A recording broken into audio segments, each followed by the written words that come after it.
किसान संगठन संयुक्त किसान मोर्चा 29 दिसंबर को सुबह 11 बजे सरकार से बातचीत को तैयार हो गया है। संयुक्त किसान मोर्चा ने सरकार को चिट्ठी लिखकर बातचीत के लिए रजामंदी दी है। संयुक्त किसान मोर्चा ने कहा है कि सभी किसान संगठनों की सहमति के बाद सरकार से बातचीत के लिए 29 दिसंबर की तारीख तय हुई है। संयुक्त किसान मोर्चा ने सरकार से एमएसपी की कानूनी गारंटी देने की प्रक्रिया सहित 4 एजेंडों का चिट्ठी में जिक्र किया है, जिसमें पहला है कि सरकार बताए कि तीनों केंद्रीय कृषि कानूनों को रद्द करने के लिए क्या तरीका होगा। दूसरा, एमएसपी की कानूनी गारंटी दी जाए।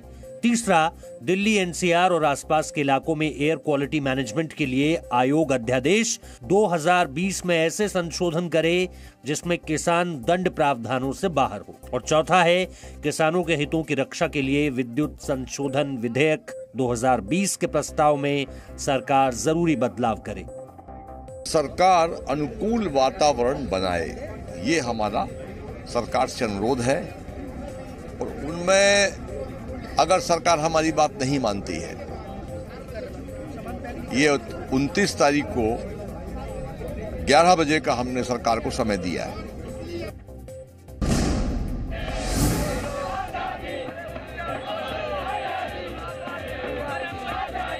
दिल्ली से करीब 110 किलोमीटर दूर हरियाणा राजस्थान बॉर्डर पर जयसिंहपुर खेड़ा में आजादी के नारे लगाए गए।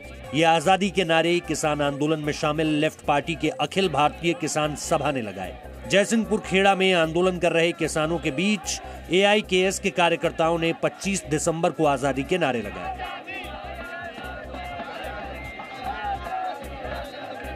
किसान नेताओं को जागरूक होना चाहिए, सचेत होना चाहिए। ऐसी ताकतों से, जो ताकतें देश को तोड़ने की बात करते हैं, सौहार्द समाप्त करने की बात करते हैं, उनको अपने आंदोलन से चुन चुन कर बाहर करना चाहिए। ये बोली से आतंकवादी हैं।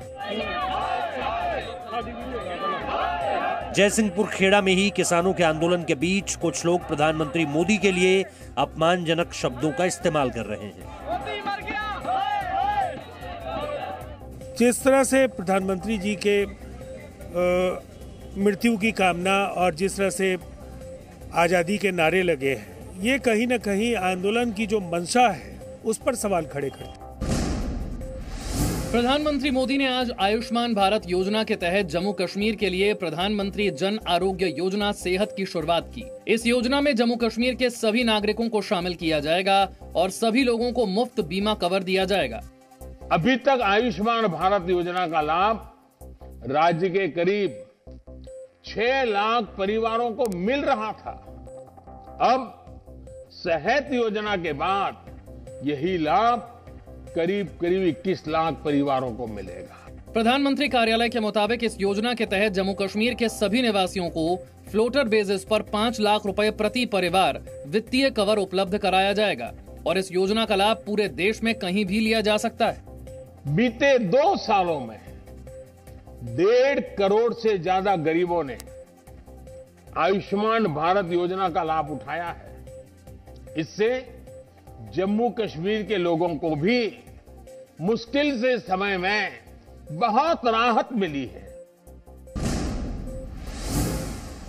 पूर्वोत्तर राज्यों के 2 दिनों के दौरे पर पहुंचे गृह मंत्री अमित शाह आज असम में हैं। अमित शाह ने आज कई सरकारी योजनाओं की आधारशिला रखी। उन्होंने एक रैली में राज्य और केंद्र सरकार के कामकाज का लेखा जोखा देते हुए विपक्ष को घेरा। अमित शाह ने कहा कि अलगाववाद की बात करने वाले चुनाव में चेहरा और रंग रूप बदल कर आएंगे। हमें उल्टा सिल्टा समझाएंगे, आंदोलन की दिशा में ले जाएंगे। मैं उन सबको आज पूछने आया हूं, क्या दिया आपने आज शाम को आंदोलन कर? क्या विकास हुआ? रोजगारी मिली? अमित शाह ने किसान आंदोलन का जिक्र करते हुए किसानों से फिर बातचीत की अपील की है। गृह मंत्री अमित शाह कल सुबह कामाख्या मंदिर में दर्शन करने के बाद मणिपुर के लिए रवाना होंगे। Presenting B News app available on Google Play and App Store. Download it now.